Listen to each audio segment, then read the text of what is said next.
Chief of Police, Jose Pelaez, Jose Pelaez, Pelaez. Awesome. Scott Shasso, Fire Chief, Scott Schossow. Awesome. And so could you remind me, when did this call come in and what was the call?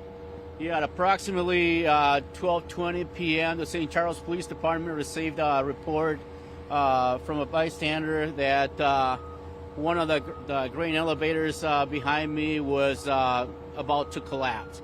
So while we were responding to the scene, we noticed that in fact one of the grain elevators was leaning towards one side.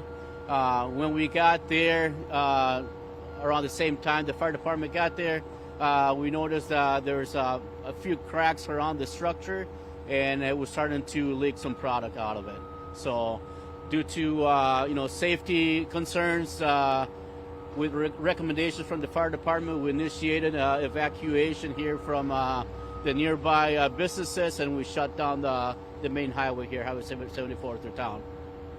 Right, and do you have any probable cause of how this might happen? Maybe the snow?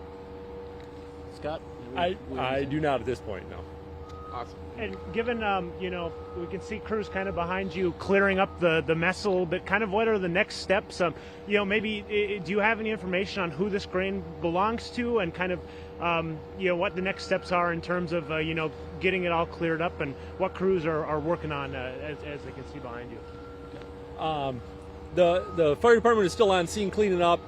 We are turning it over to an excavation company in town and letting the owners and the millwrights take care of the initial cleanup, or the further cleanup after this point.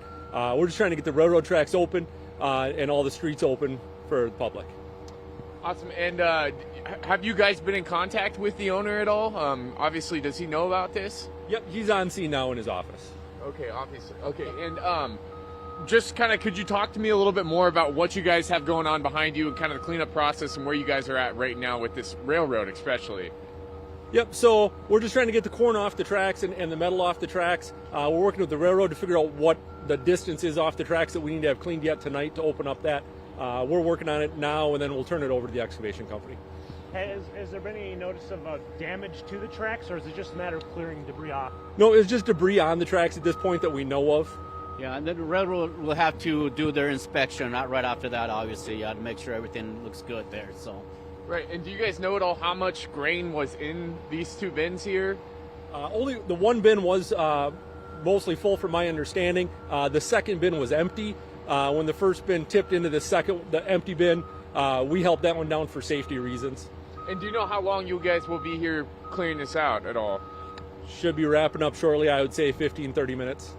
Cool, yeah, I think that might be it for me. It's important to say that all the businesses are open back up, and the highway is open again, Highway 74 through St. Charles too. So. Okay, awesome. I think that's it for me. Yeah. Is there something else? I guess do you anticipate any kind of need for caution in this area after the railroads are cleaned up and your crews are out? Is it pretty safe and contained at this point, or is there anything people traveling through this area moving forward should know if they're coming through here? Yeah, I think if they're coming through St. Charles, use caution. Slow down, because a lot of people are probably going to try to get distracted, try to take pictures and stuff like that. So we just caution the public just to drive safe, slow down. Focus on driving. Obviously, the highways are already open, the businesses are open, but we still have some tape around here just to make sure nobody gets within that area and gets hurt or anything like that while the crews are still working on it. But like Chief said, they should be wrapping up here in a little bit, but obviously we'll keep an eye on the site overnight too, just in case. Right, and I'm not necessarily asking you to speculate here, but could the snow and the cold weather, could that have caused this grain bin to crack, and eventually, have you seen that happen before? Cold weather can cause the grain to freeze on top. I don't know if that's what caused it or not. All right, cool, awesome. Well, I think that's it for me. Is there anything else that you guys wanted to mention at all? Do you have anything else? Cool. Well, hey, thank you so much, guys. Appreciate you guys taking the time. Thank you. Thank you so much. Thank you. Thank you so much.